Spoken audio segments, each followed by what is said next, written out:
Nuclear tensions are rising between U.S. and North Korea. North Korea's defense minister is threatening to use nuclear weapons after an American nuclear-armed ballistic submarine docked in South Korea this week.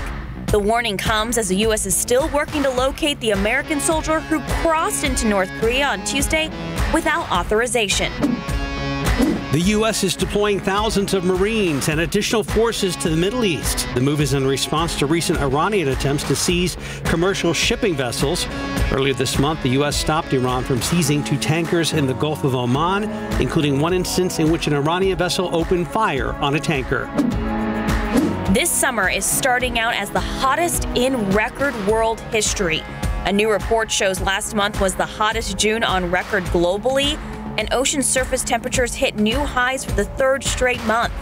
July is racking up new records too, and a recent study shows rising temperatures are causing about $1 billion U.S. healthcare expenses each summer, not to mention the cost of energy, wildfires, and lost crops.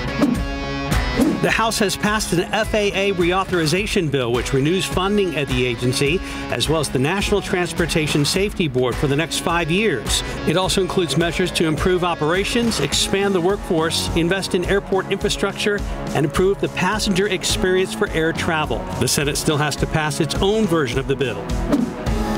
8 and 12-ounce Cupkin double-walled stainless steel children's cups are being recalled because they contain lead. The cups were sold in pairs on Amazon and the company's website. The amount of lead found in the cups are considered extremely toxic to children. Anyone who has one of the cups can request a refund on Cupkin's website.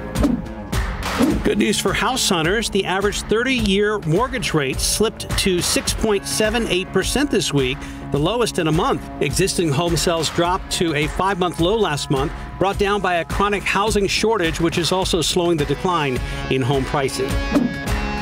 FedNow is finally here. It's an instant payment service launched by the Federal Reserve, letting Americans send and receive funds in seconds.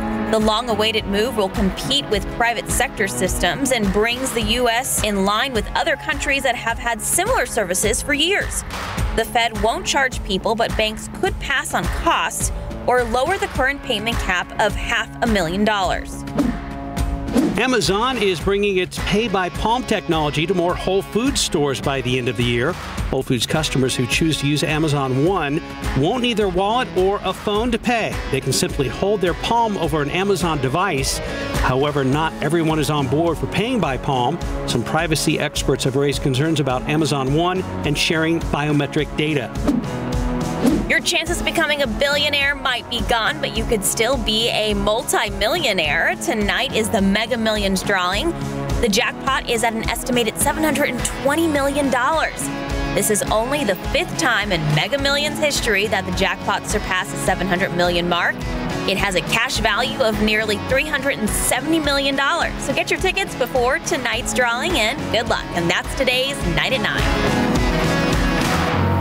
Keep up to date with all of San Antonio's top news, weather, and so much more by clicking the like and subscribe buttons below. And once again, thanks for watching KSAT.